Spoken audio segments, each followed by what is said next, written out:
Hey everybody. Well, I wasn't expecting to do this video today. If you're new here, thank you for coming to my channel. I'm Deanna Corby and I'm a dressage trainer. And yeah, like I said, I was not expecting to do this video today, but I noticed that another equestrian YouTuber, RaleighLink14, made a video sharing one of my old videos about the big lick industry and the abusive practices seen in that industry.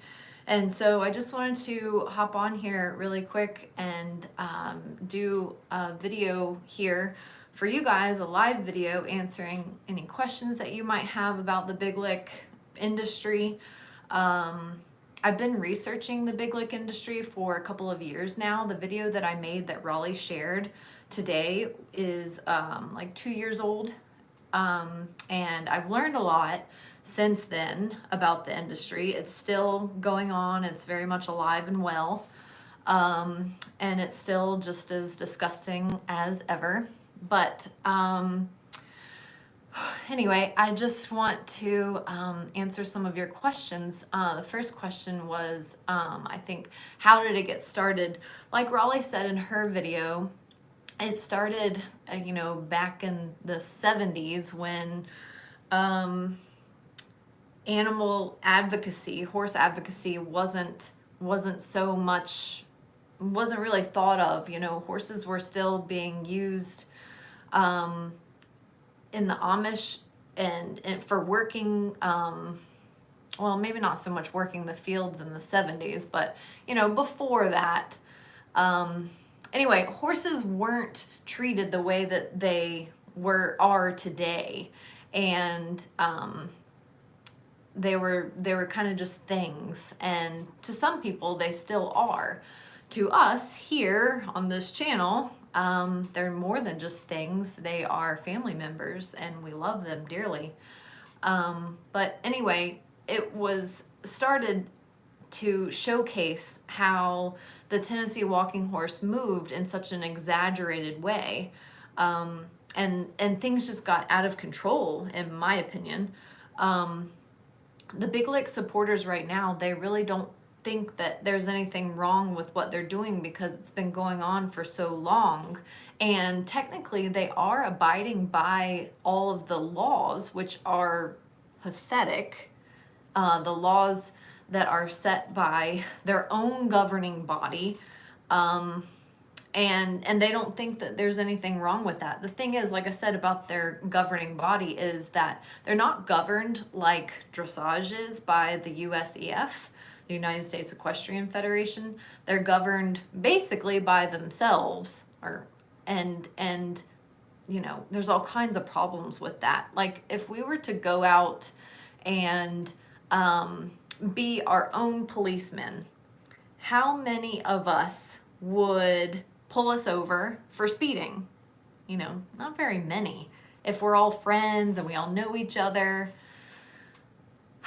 So yeah, big lick itself is very much legal and it's still going on. There's still shows going on, probably this weekend in North Carolina somewhere, Tennessee, where these horses are going to be showcased wearing their stacks and their chains and doing their normal things that they do in this industry, and no one's going to think twice about it because it's normal to them. What is illegal is soaring. Soaring is illegal, and just like speeding again down the road is illegal, soaring is illegal. Soaring means that you are putting chemicals on your horse's feet, or packing their shoes, their stacks full of, like, golf balls have been used, or nails, or whatever. It's called pressure soaring. Whatever you can do to your horse to make him react in a very exaggerated way, that's basically what soaring is. And when you go to a Tennessee walking horse show that has big lick classes, they have an inspection site, and the big lick industry says that 99% of their horses pass the inspection sites. But like I said, these inspectors are already in the industry. They know everybody there. They can be paid off. They can turn a blind eye.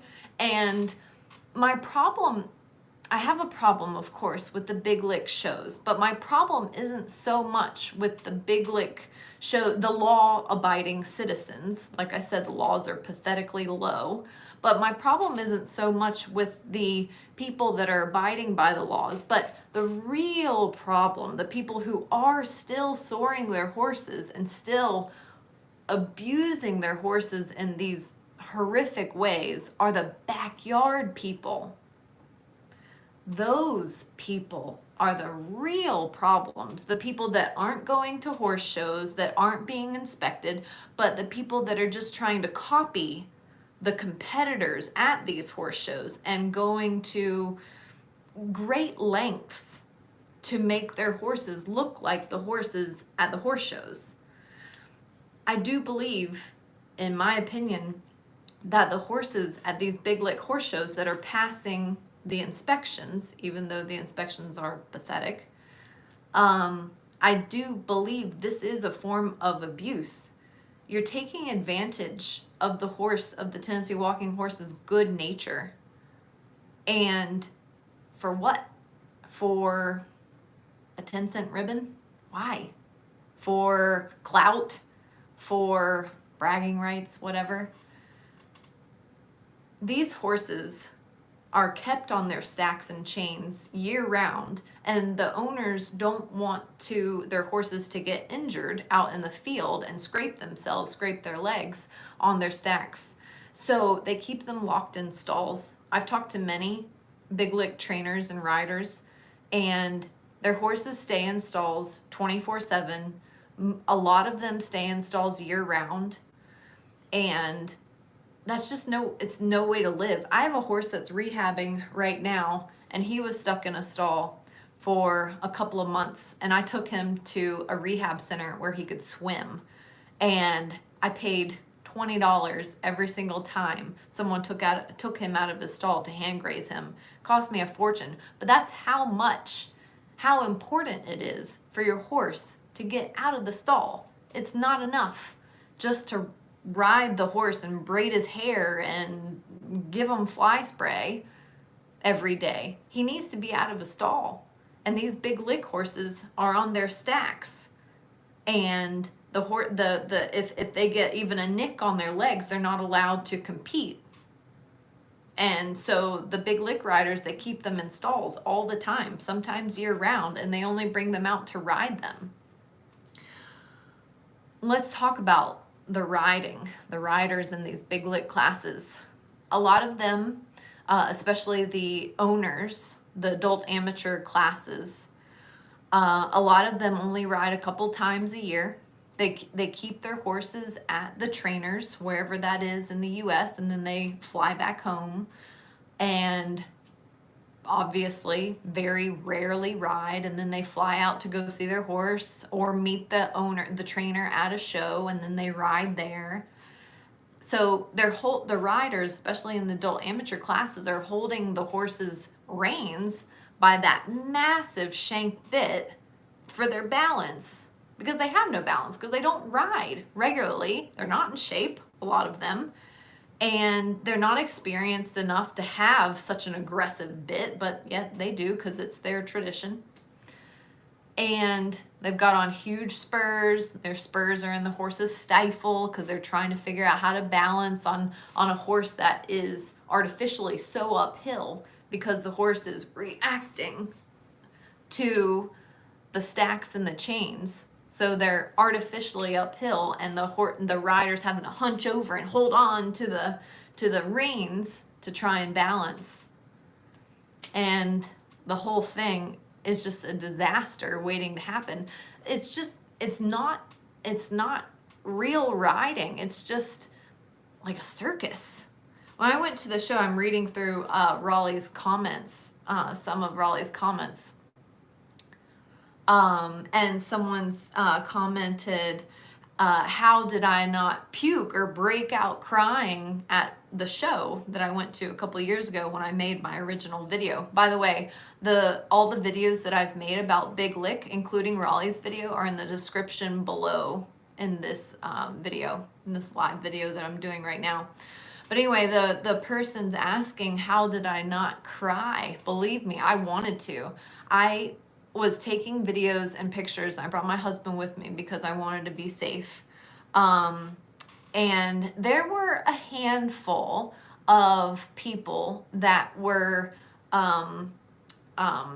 against the Big Lick, and they were protesters, peacefully protesting outside of the building. But I went in for the sole reason to get video and to get pictures so that I could make my YouTube video that I made years ago. And it was, I don't know how to describe it. It was just so bizarre. I felt like I wanted to cry for sure. I was like on edge. I was shaking. No one said anything to me, and I didn't say anything to anybody else. I just sat in the stands and wandered around and, you know, tried to act casual as I had this giant camera with me. No one said anything, and I didn't say anything to anybody else, but I was very much on edge and very nervous because I knew what I was going to do with these videos and these pictures, is share it with you guys. But at the show, everybody was, you know, laid back. I mean, families were there, kids were there. You know, it seemed like a normal horse show, really. And it was to them. I really, really think that these people are just used to seeing stuff like this. They're used to seeing their horses on stacks. It's normal for them to have their horses locked in stalls all the time. Another thing, sorry, I'm a little scatterbrained because I'm not prepared for this video. So I'm just trying to think about different questions you guys are asking. I'm trying to keep up with the questions that you guys are asking now. But another thing that really bothered me when I learned more about the Big Lick industry is that it is a common practice for the horses that are going to be ridden in Big Lick classes to have their tail tendons cut when they're foals. That was really disturbing information when the Big Lick trainer that I've been talking to told me that. The whole purpose is to wrap up the horse's tail and have like this cascading waterfall effect.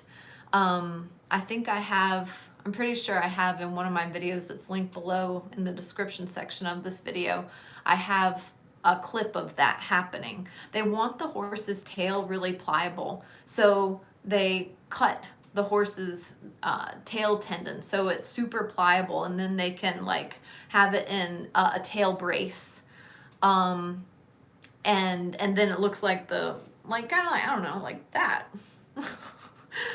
Like the horse's tail is like cascading down and it just flows straight down. Anyway, it's all for looks and it's all for their tradition, and it serves no purpose. You don't have to have any skill to ride these horses, to just hold on to your reins for balance and to go round and round and round on the rail, not really steering at all, to ride in these classes. And then if you're an owner and you send your horse off to the trainer, and you see it a couple times a year and at the shows, you know, you're not riding unless you're with your trainer. You're riding a couple times a year. Speaking of which, something else that I learned from one of the Big Lick trainers is that if a Big Lick horse is competing steadily throughout the year, they'll go to about 22 competitions in 1 year. And that's a lot. That's a lot of traveling. You know, showing horses is fun, but they do that for us. And they don't do that for themselves. They'd rather be out in a pasture eating. What do they care? So they do that for us. And like I said, when you treat a horse this way and you ask so much of a horse, when you cut his tail tendon just so his tail will lay a certain way, when you lock him in a stall so that he doesn't get any nicks or doesn't get dirty or doesn't hurt himself on the stacks that you've nailed to his feet for your own ribbon, for your own satisfaction, that's selfish, and that's taking advantage of a horse's kind nature. If you guys are just now joining us, I'm seeing a couple of your comments and you don't really know what's happening. RaleighLink14 is an equestrian YouTuber, and she just released a video on her channel that is, and she took one of my older videos from a couple of years ago about exposing the big lick industry and the abusive practices seen in the big lick industry. And I just wanted to jump on a YouTube live here and talk a little bit more about that and answer your questions. And I'm sorry I'm not prepared with any other videos in this particular video, but I do have several of my old videos linked in the comments section, in the description section below this video.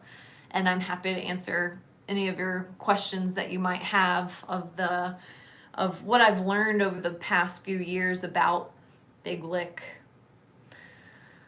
So what we need to do in ending the big lick, okay, so let me answer this question. What is big lick? Big lick basically is a discipline of riding. I wouldn't call it a sport because sport requires skill, and you don't have to have any skill to ride in big lick classes.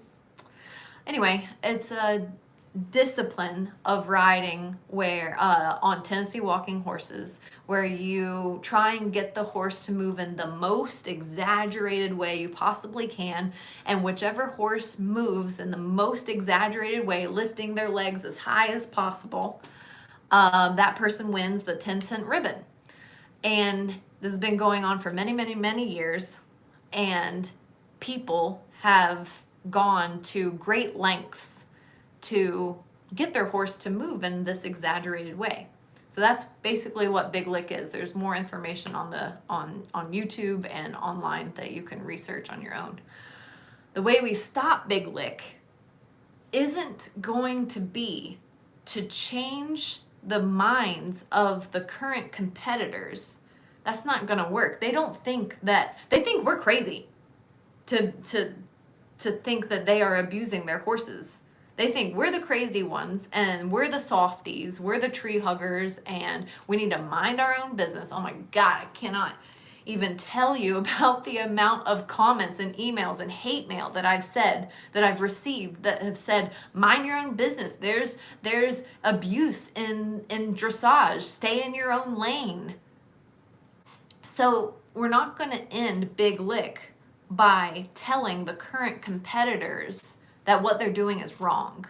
The way we end big lick in the future is to spread awareness right now to the younger generation, to the younger people, and tell them that there are better ways to showcase the Tennessee walking horse other than the big lick practices.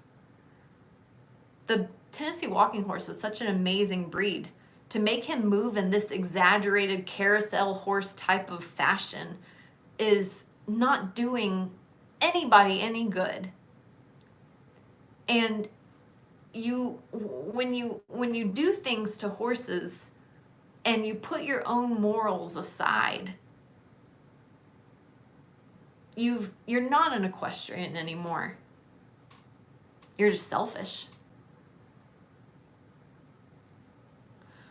We need to spread more awareness about what's going on and that this isn't okay. That treating horses this way, or any animals this way, for your own selfish reasons is not okay. A lot of people have no idea what Big Lick is. And even people that are on this video right now watching this YouTube live have no idea what I'm talking about. So the first thing that has to be done is to spread the awareness of what Big Lick is, to educate yourself.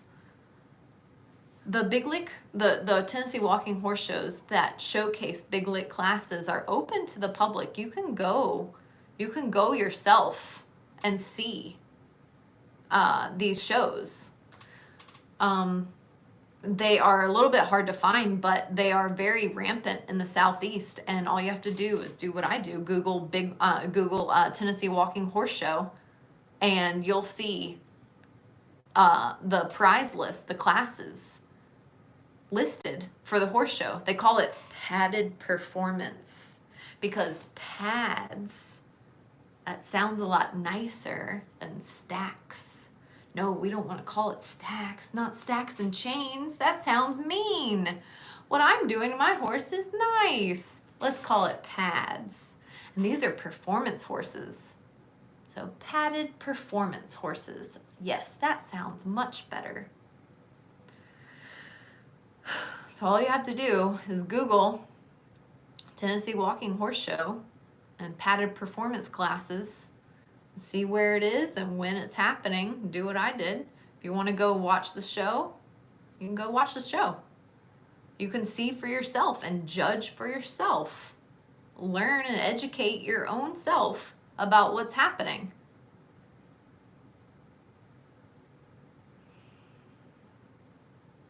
I feel really passionate about this subject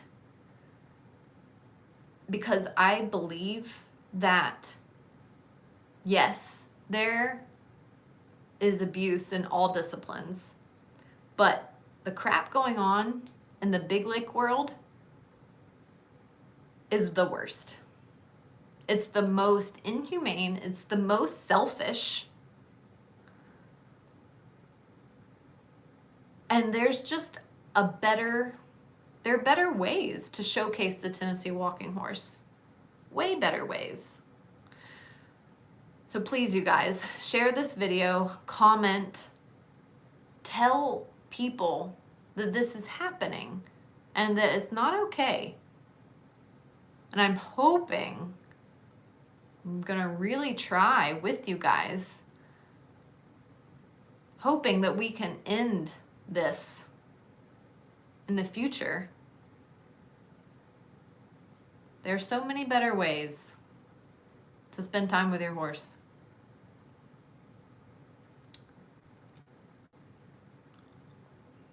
Anyway, the other videos that I've done are in the comment section and the description section below. You can find me on Instagram and YouTube. I'm talking about this all the time. Please join the conversation.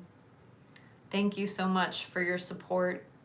Please comment on this video, ask questions. I'll be in the comment section to answer your questions. Check out RaleighLink14, her recent video. It has a different perspective.